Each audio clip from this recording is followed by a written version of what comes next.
Hello everybody, I'm actually going to do a joint video for my barbers and Cosmos tonight because you guys are both on color theory. It's both for hair, and I've realized that each book kind of leaves a little bit out from each side, so I wanted to pull stuff from both sides so that you guys are getting all the information I can possibly give you. So right now I have my friend Deborah here. I'm going to try not to knock her head off of the stand. But I put some lightener on her, and I've got a 10, 20, and 30 volume going here. We're going to see if we can do a demonstration here about how each developer lightens differently. So you have 10 volume, which is generally going to be for your deposit only. I've got different brands here. And then 20 volume, if you need to lift a little bit, you can lift a little bit with that. Also great for gray coverage. I told you guys in my last videos, I have, as you can see, I'm just going to put it out there. I'm going to show you guys. I am about 50% gray and in need of some serious help right now. I'm waiting on you guys to get back in class. But if you put a 20 volume in my hair color, I get hot roots. I lift relatively easily, and I tend to turn warm tones anyways. So for me, what we discussed yesterday, and there's many out there like me, and sometimes it's a matter of finding out through trial and error. Ooh, that gray is bad. So first word, gray, gray. First word for your notes there, guys. So for me, I mix a 10 and a 20 equal parts. 20 plus 10 is 30. Sorry, it's a mirror image. And then divided by the 2 bottles that I'm using, so 30 divided by 2 is 15. So I use a 15 volume. You can't necessarily buy a 15 volume, but you can make your own 15 volume. One thing also that's important to notate for you guys, if you use an additive like Olaplex, and say you use I dropped my bookmark. You use a 30 volume, which you generally wouldn't use to deposit anyways, but if you're lifting, you would. But you use a 30 volume, or maybe you only have a 30 volume, this Olaplex additive is going to knock this down to a 20 volume. Same thing goes with perms. If you're doing a perm and you normally do a firm perm, then if you add this Olaplex to that, it's going to knock it down to a softer version of perm. So you can actually go up in your intensity on your perms as well as your developer when using this. So if I'm using Olaplex additive with my 20 volume for my hair color, it gives me about a 10 volume. I would probably actually do a, I don't know, I would change that up a little bit if I'm using Olaplex with my hair color, because it's going to knock it down to a 10 and it may not cover my gray very well. So I put 4 different developers on her. Remember, with your mannequin heads, they are not going to lighten the same because, unfortunately, little Miss Deborah here, she doesn't produce heat, and the heat's going to be what helps your color lighten. So, or I'm sorry, your hair lighten. With color, color needs oxygen to oxidize with peroxide. With your lightener, it needs heat to help it to help it lift. Sorry, wrong terms there. So I thought about bringing a dryer in here. They're really noisy though, and I wanted you guys to hear me so I could bore you to tears. So we are going to see what we can accomplish with just her hair in the room with the natural temperature going on. But I'm going to talk to you all a little bit more about color theory and different types of colors. So a lot of you have used temporary colors. Even the guys that have never colored their hair have probably used a temporary color. If you ever use the spray in your hair for Halloween, that's a temporary color. Let's see, they make a physical change, but not a chemical change. That's important to notate for your test.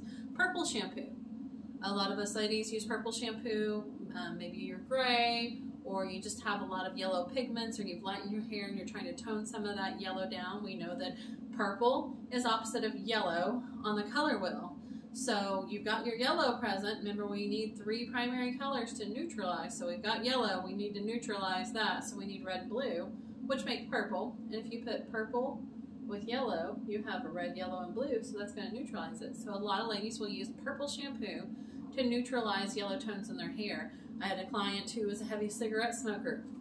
Could not figure out why her hair kept turning yellow. Finally, we talked about the nicotine staining her hair, and she realized that that was contributing to her hair turning yellow. She quit smoking for other reasons, medical reasons.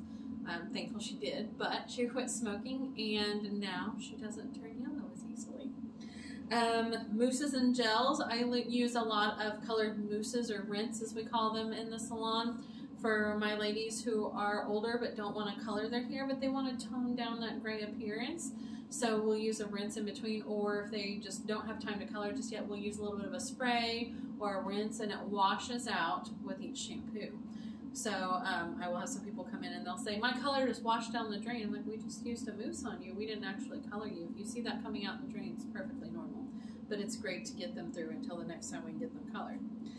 Semi-permanent color is a no-lift, deposit-only, non-oxidative color. So you are not going to mix any of these developers with a semi-permanent color. It's not going to oxidize. Your developer is made with peroxide, which causes the oxidation to help lift the cuticle and develop the color and push it into your hair shaft. We know the cuticle is the outer layer. Remember the little shingles that we're trying to lift up? The higher the volume of the developer, the higher we lift that shingle on the roof. Let's see here. It says the pigment molecules are small enough to partially penetrate, and if you have porous hair, they're going to penetrate more. We know that porous hair, that cuticle shaft is more open, so you can get more of a stain in there, which can actually lead to a more uneven color too. So keep that in mind. It may penetrate better in other areas, and it may leave you a little bit splotchy. Let's see, they're small and can partially penetrate in the hair shaft and stain the cuticle. Henna would be an example of that. Shampooing, thus fading with each shampoo, and it lasts 4 to 6 weeks. I know that I used to have clients who would come in and they would get a semi-permanent hair color. Basically, it's just staining the hair and it washes out. It does not lighten the hair, not possible. And it does not require maintenance of the new growth, my fun little friends here, because it's just staining the hair, so it's washing out. So you don't have to maintain this new growth because all of this is already washed out on the ends from mid-shaft to the end. Now, demi-permanent color. We have a Matrix color line here. I've got my Matrix apron on. We have So Color and Color Sync, and they have a 500 series. I think we have a few of the 500 series in the cabinet. Those are great for gray coverage. They will cover gray like nobody's business. Keep in mind they tend to pull one shade darker because they are more intense. So if your client is naturally a level 7, let's say 507N for your 500 series in your gray line, you're going to want to bring them up one shade lighter, because we know darkest is 1, lightest is 10. We want to bring them up to a level 8 or a 508N, because it's probably going to fall around a 7 once you process them. So let's see, it doesn't lighten the hair, it doesn't require maintenance of new growth. We're on demi-permanent, sorry guys. So demi-permanent is also known as a no-lift, deposit-only color.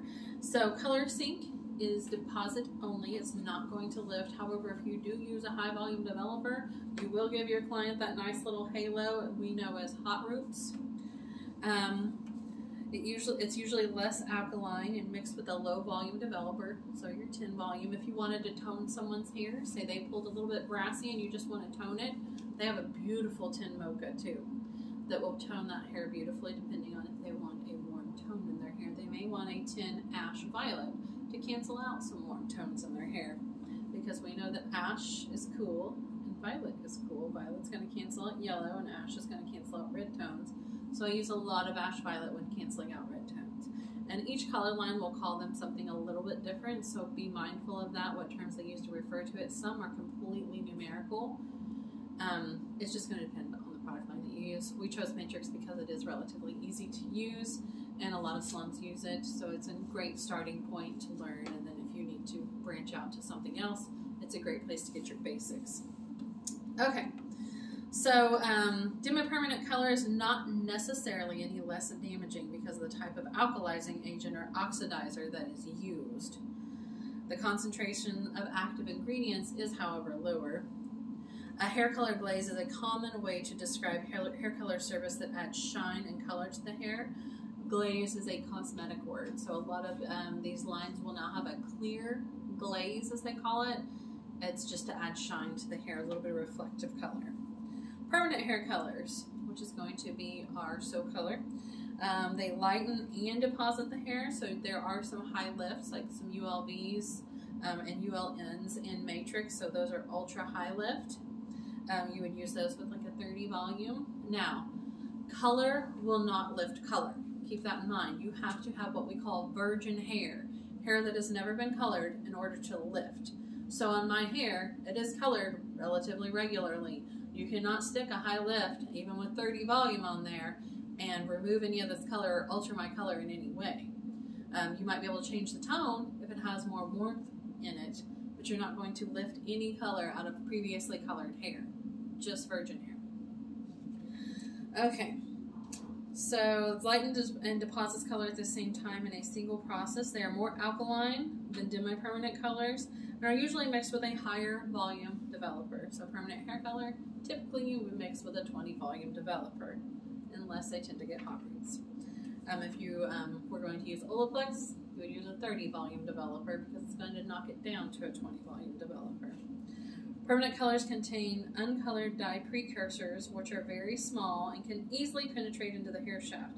These dye precursors are called aniline derivatives and contain small, uncolored dyes that combine with hydrogen peroxide to form a larger permanent dye molecule once they're inside the cortex. So they combine with that color once they're inside the cortex. So I've mixed up a little treat for our Deborah here. This is a level 3, which we know level 3 is relatively dark, a 3N, or neutral. So generally if you see N, that refers to neutral in most all color lines. It is starting to oxidize. So level 1 is our darkest, level 10 is our lightest. This is a level 3. I can honestly tell you that I don't think I have ever used a level 1 on anyone. And if you do have a client requesting a level 4 and below, let them know if they're going to want highlights later or lighter tones, or they want to go back blonde, it's going to be more of a process. If you have a client who's like, oh, I always like to be dark in the winter and light in the summer, you don't want them hopping from a 10 to a 1 every year. It's going to do some intense damage to their hair, and you're going to have to baby step them into it. They're going to be going through yellow, orange, brassy phases until you can get them to that lightest tone. So you might suggest a little bit lighter, maybe a 5 or a 6 in the winter, and then an 8 or a 9 in the summer, but you're still going to have to baby step them into that because that is a pretty good dramatic jump. If you're going from a 5 to a 9, that is 4 levels of darkness. You could do it in one setting. I wouldn't necessarily want to. I would want to baby step them into that because I want to protect the integrity of their hair. I also want it to look nice, but I don't want their hair to be dry and brittled and breaking after I'm done with them and them telling people that I did that. Okay, so we are going to stop on page 682 for our Cosmos, and I'm going to hop over to the Barber book because there was some different information in there. So on page 644, it talks about natural hair color. Ranges from black to dark brown to red, and dark blonde to lightest blonde. Eumelanin, which we talked about yesterday, I think with both classes, contributes to the black and brown pigment. Pheomelanin, which I refer to as Phoebe, and I think Phoebe's a redhead, so that reminds me, contributes to your yellow and red pigment, or your warm colors. 3 factors determine natural hair color, or how the natural hair color looks. That's the thickness of the hair, so that's going to be how your hair reflects light as well. And we know that we see light, or we see color with light penetrating through it. That's how we see color. We need light to see color. The total number and size of the pigment granules, so it's going to depend on how compact that cuticle is too. And the ratio of eumelanin and pheomelanin in the cortex. If you have more pheomelanin in the cortex, which are your yellow and red tones, you're going to have more warm tones in your hair. If you have more eumelanin in your cortex, which is that inner area of the hair shaft, we've got the cuticle, and then the cortex, medulla is not always present, it's in the very middle. That's going to depend, or it's going to determine what your hair color is too. So you may be more warm if you have more pheomelanin. You may be cooler if you have more eumelanin molecules in your hair. Color is a characteristic of visible light energy, although the human eye sees only 6 basic colors. Do you guys know that? We see only 6 basic colors. The brain is capable of visualizing the color combinations of different wavelengths. Let's see, laws of color. The laws of color serve as guidelines for a harmonious mixing of color. We have our primary colors, red, yellow, and blue. They cannot be made from any other color. They are our truest colors. Our secondary colors are made by mixing two of our primaries. We know yellow and blue make green, red and blue make violet, red and yellow make orange. There's your second code word, orange. Make sure you notate that. And then our tertiary colors are made by combining a primary and a secondary color. So you have yellow, orange, red, violet, blue, green. Those are going to be your tertiary colors. And then going on to page 646, we're going to talk about hue and tone. A hue is a basic name of a color, such as red, yellow, or violet. And tone is the warmth or coolness, so that eumelanin and pheomelanin, warmth and cool. We know that our cool tones tend to range from green to violet, and then our warm tones tend to range from yellow to red-violet. So our warm tones are going to be a little bit more of a pop of energy, where our cool tones are going to kind of sit back a little bit more. Okay, so warm tones, also known as highlighting colors, produce warmer tones because they reflect more light. Warm tones are red, yellow, and orange, and the cool colors, also known as ash or drab colors, absorb more light and cast cool tones. Cool colors are blue, green, and violet. So levels, units of measurement, we talked about this yesterday and I mentioned it before.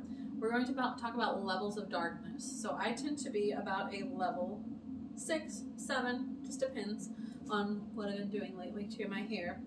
And so a 6 or 7 is kind of about middle of the colors, or from lightness to dark, 10 being a pale yellow and 1 being a dark black brown.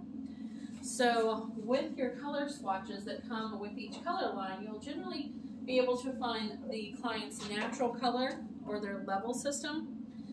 So we're going to measure lightness and darkness. So colors lighten when mixed with white, colors darken when mixed with black. And that's used to analyze the lightness and darkness of hair color. I need more desk space up here. So whenever I get ready to do a client's color, these are pretty vivid colors here, I will pull out my color swatch and I will see on my level finder what their natural level is. So I would look at their roots and I would compare, and I'd say, oh, I don't know how well you guys can see her here. Let me see if I can tilt her a little bit. So as I'm looking at her, say these are her roots growing out, I'm going to say she looks like a level 6 to me. This is upside down, but she looks to be about a level 6 right there. And then you can do this with yourself as well. So I know if she wants to stay in that natural level, that I'm going to use a 6. Maybe she wants to be a 6 neutral. Maybe we need to tone some warmth out. Or maybe she wants to add some warmth. Maybe we want to do like a 6 with a little bit of red to it, a mocha or something like that. This natural level finder is going to give me an idea as to where to start and which direction I'm going to go depending on what my client wants. A lot of times too, if they are wanting to do highlights, they will tell you, I don't know, what do you think? So they're depending on your expertise to help guide them. So what I would do is look at their skin tone, their eye color, and also if they've never done anything really dramatic, I don't necessarily want to take them outside of their comfort zone in one setting. We can always get there later and we can get more dramatic with it. So what I would do a lot of times is I would pull some color swatches out, and they might say, oh, I want to do highlights. Well, how light do you want your highlights? I'm not sure. So I might pull 2 swatches out that I think would look good on them. And then I would say, okay, so this is, we'll do a 10 mocha, because I really love their mocha line. Well, they don't have a 10 mocha in here. Okay, so we'll do an 8 mocha. And then we might do a 10 ash violet to cancel out or kind of send that to the back. We don't want that to be our most dramatic look. And we don't want to give them too much craziness because they're not used to coloring. They have not done a lot of color. So if you can see here, there is our 8 mocha and there's our 10 ash violet. So a lot of times what I would do for my clients is I would place those together for them so they could see them. And I would hold them next to their skin, their eyes, and their hair so they can see what that's going to look like on them. That way they know whether they like that look or oh no, that 10 ash violet is way too light for me. Maybe let's do a 9. And that's another thing you guys need to know as well too. It only shows on their color system an 8 and a 10 ash violet. But if I'm missing some colors and I want to create this color in between, if I take equal parts of a 10 and an 8 and combine them and then divide it by the 2 colors I just added, just like with our developer, what's 10 plus 8? 18. Divided by the 2 tubes of color I just used, that's going to give me my 9 ash violet. So we can go one shade darker. And that typically will work for every color line. There may be an instance where it's not exactly true, so just know your color lines. You all will notice in our cabinet, we generally skip every level. So we may have like 1, 3, 5, 7, 9 in a color. That's because we know we can go in and make that 2, 4, 6, and 8, and so on, by using equal parts of the other tubes. It will actually save you some money on your color purchase as well, depending on the volume of color that you're doing. So that's something to keep in mind. We tend to turn into mad scientists when we're in the dispense. I love color correction. I love playing with color. There's lots of different avenues and routes you can take. So to me, learning your color wheel, learning what goes with the different skin tones, as well as eye colors, and really making them pop. Or just if someone wants a very subtle muted look, whatever you need to do to tone it down. They've spent too much time at the pool this summer and they've got some green in their hair, some green tones. I had a young lady whose mom came in to me at a salon one time, or her mom used to be a hairstylist years ago, and they were going to try this new look on her, and she hadn't done hair in many, many years, and she went to do, I think it was an ombre, but she came in with green tones in parts of her hair and red tones in the other part. And for me, I was like, oh, this is going to be so much fun because I get to try to fix both ends, and it's a little scary and intimidating at the same time, but it's a challenge, and I love a great challenge.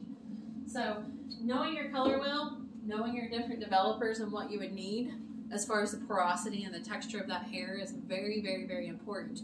You do not want to go in and use a 40 volume developer, which I generally don't use. This is a giant bottle, and no idea why we have such a large bottle because it's going to last a long time. But if I have someone who has over-processed hair, I don't want to go in and use a 40 volume developer on their hair. I want to baby step them. I want to use some Olaplex. I want to give that hair some love. So I wouldn't go in with a 40 volume. If I was using Olaplex, and that would be about the only time I'd use it because I know I'd knock it down to a 30, then I would use that to lighten someone's hair that I know is safe and it's in good condition to do that on. So keep that in mind. Your volume of developer, the hair texture, the porosity. If you have a very tight, compact cuticle, you might need to use that 40 at some point. It's not going to be very often. I know a lot of stylists who use double 40 to really lighten that hair. You have to keep in mind the integrity of the hair, how much damage it's going to do. If you have a client who comes in and has had a perm and tells you she wants bleach blonde, level 10 highlights, well, no, you don't want to do that. Her hair is going to melt off. I had a client tell me one time, oh no, it's been years since I've lightened my hair. I've just been coloring it. And her hair was relatively long. So I said, okay, she wanted a perm, we did a perm. Well, it hadn't been years. It hadn't been probably a year maybe. So there was a lot of breakage from the perm that we put on her hair that had been previously lightened. Is it possible to lighten permed hair into perm lightened hair? Yes. You just have to know what you're dealing with, know your client, know they're being honest with you, and go in with a game plan and make sure it's safe for their hair. Test strand is always great, but someone just walking in off the streets that I don't know anything about their hair, I'm going to be a little bit leery about going in and perming their lightened hair or lightening their permed hair, because that can cause a tremendous amount of breakage and damage to them. So let's look at saturation. On page 647 in my barber's books, saturation or intensity refers to the degree of concentration or amount of pigment in the color. It is the strength of the color. For example, a saturated red is very vivid. So let me show you guys a vivid saturated red. Actually, I just had that out here. And these I believe, are additives. These are red so boosts. But when you get into these colors, those are going to be your saturated colors. Those are actually boosters that you can use to tone colors with. But some people love to just use those very saturated pigmented hair, colors in their hair. They are getting better with their Vivids. Vivids used to just be semi-permanent hair colors that stain the cuticle of the hair shaft. But they're getting to where now you can get more vivid colors that are permanent or semi-permanent hair colors. I'm trying to think of what else to tell you guys. Lost my train of thought. It'll come back to me. So, a base color. Let's see. Artificial hair colors are developed from primary and secondary colors to form the base color of hair coloring. The product is a predominant tone of a color which greatly influences the final color result.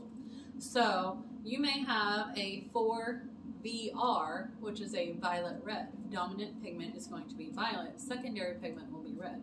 Or you may have a 6RV. Dominant pigment is red. Secondary pigment is violet. So it's going to be a more warm tone because it's red-violet, or a more cool tone because it's violet-red. Something to notate whenever you're looking at your products. Like I said, each product line is different, so keep that in mind. Identifying the natural level and tone of the client's hair will determine which products to use and what the final results will look like. So one thing I'm going to do with her, and you guys probably won't see it tonight, is I'm going to apply that color all over. We'll check back in with her and see how well it grabs. So when I go in over this 40 volume versus the 10 volume, how well is that going to grab and stay on her hair? And then if you guys look at page 648, natural level, we talked about finding the natural level with the color finder. So you're going to find what their natural level is. So that would be the new growth or the roots here. And then you're going to find the color at the ends that you're trying to match. So we know my natural level is going to be about a 7. This is probably going to be closer to a 6. So that gives me an idea as to if I need to lift or do anything of that nature to match this down here, which I don't need to lift. I just need a deposit. Okay, determining percentage of gray. 30% on this chart is more pigmented or hair color than the gray. 50% is an even mixture of pigmented and gray hair. 70 to 90% is more gray than pigmented hair. And 100% is virtually no pigment or colored hair and tends to look white. Temporary colors create fun, bold results that easily shampoo out. Semi-permanent colors introduce the client to hair color services and add subtle color results.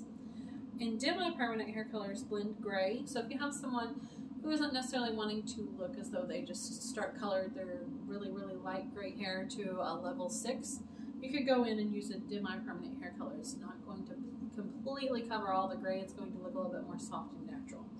And then your permanent hair color changes the existing hair color permanently. So once it's in there, you can use a color stripper. But once it is in there, it is in there. You're going to have to do some work to get that out with your permanent hair color. One thing I like to use on a side note is a soap cap. So if my client wants to be just a shade or two lighter, and I don't necessarily want to use all over lightener on them, but I need to lighten it a bit, then I'll go in with the soap cap, which is equal parts of my powder lightener, equal parts of developer, generally a 10 to 20 volume, and equal parts of shampoo. So that is what we call a soap cap. We want to make sure we stay off the roots because that lightener will develop a lot quickly closer to the heat. So we want to go about a ½ inch to an inch off of the root and then pull it through to the ends, just enough to pull the color out of the ends so we can go back and put the color in there that we want. And that's kind of an old school trick. Another trick too, which will leave the hair feeling very porous and will need to be deep conditioned in both instances, is if that color is very, very fresh, a good shampoo or two with Dawn dish liquid will pull you down about 1 shade. So I tell my esties that with their eyebrow coloring, sometimes it tends to pull a little bit dark. Go in there, a good little bit of Dawn dish liquid on there. Works the same for the hair, but it will make the hair very, very porous. So make sure, not very porous, it will make it very dry. Make sure you keep conditioning afterwards and letting them know what you're going to do. And that would have to be the first shampoo after this color has occurred. If they've already shampooed a couple of times, the cuticle started to lay back down, you're not going to get the same results with it. Okay, so that is the end of that portion for tonight. But let's take her foils off, and we're going to see how much she's lightened. I am going to use gloves because we know that we need those for safety. We'll start losing our fingerprints. It burns the skin, so we do not want this lightener on our skin.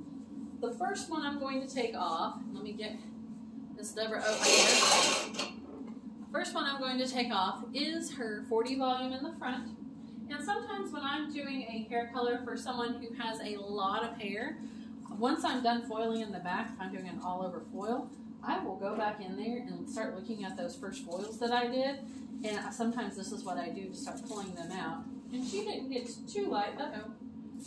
Our chemical cape fell. And that was one thing I meant to touch on with you guys. Make sure if you're doing a chemical service at any time that you are using a chemical cape or a cape that has like a plastic outer lining to protect their clothes and their skin. So her 40 volume didn't pull a whole lot. She actually probably needs a little bit of heat on there, but we're going to go with it. Also, when you're doing a chemical service, make sure you're draping properly. So I actually had my towel set up over here for her, because when I'm doing a chemical service, I'm going to drape a towel underneath. This is not going to stay well now. I'm going to drape a towel underneath for my client to protect their clothes and their skin. So there's a towel underneath. Bear with me. Technical difficulties. I'm going to put my chemical cape over. With these mannequin heads, the snugger the better.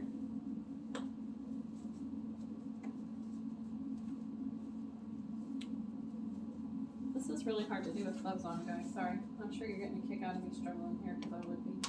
Alright, there we go. And then I'm going to go back in, and because I'm using lightener, I would use a white towel normally. I'm going to put her color on over this though. So I'm going to use a dark towel because I'm applying color. I'm going to create that nice little W for my client, and I'm going to protect her with that as well. So with lightener, I like to use a white towel, and with color, because I'm getting ready to go into color, I like to use a dark towel. So I'm going to take her 20 volume off now. You should be able to see her roots down here. I wasn't too worried about making these pretty. She has kind of a little bald spot on top. She's seen some better days. So I put my 20 volume on. I'm going to spray a little bit of water on there to deactivate that and pull that out with my towel. Another trick too, if your lightener starts to dry out, that will also cause it to stop processing. So you can go in and spritz your foils with a little bit of water to help them to continue to process.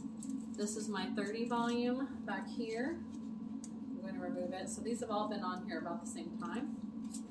Just no heat. So I've got my 30 volume. And once I get these off, I'm going to go in and apply her color, which is that level 3 in or 3 neutral, which isn't the darkest color or the darkest shade. And it needs oxygen to oxidize. I could put it in foils and it will still get some oxygen. It just might take a little bit longer to process.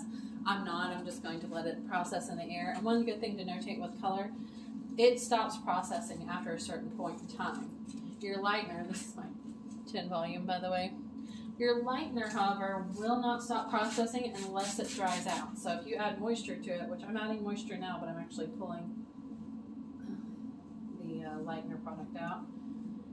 But if you add moisture to it, it will continue to process unless it dries out. So keep that in mind. So if you put your color on, you can leave that on for about 20 minutes, walk away, it's fine. 40 minutes, you're good. However, if you come in with lightener and you leave it on there for 45 minutes to an hour, that could be a dramatic change in your client's hair. It could cause some breakage. So you want to keep a good eye on it. So I'm going in now. Normally we would shampoo and rinse. And I'm going in now and I'm applying my level 3 in to where the 40 volume color was on the very front. I'm about to destroy this white towel, you guys. The good news is I grabbed cleaning towels. Let's do this way.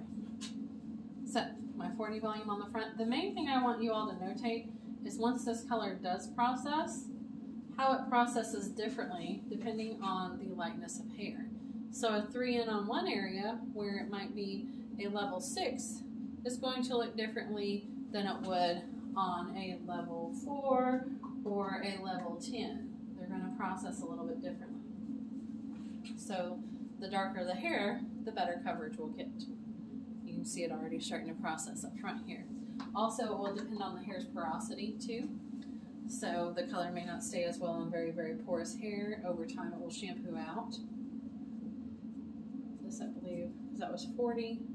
20, 30, and 10 on the very, very front. So we had our 40 and our 10 up here. And that's the ones I'm going to want to note the most to see what kind of change we get. I wouldn't necessarily want to do this to a human head, so we're torturing this poor double today. So this is where my 10 volume was up front here.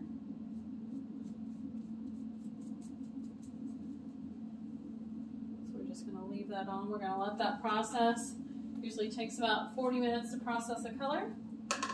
I will show you guys in my next video because I have a feeling that we will be shooting some more videos and see what you all think. Like I said, there's no heat in her head, so it doesn't process quite as well. I would have preferred to put her under a dryer, but her color is on. We're going to see what she looks like in a day or so. So, bye guys. Your last code word is color.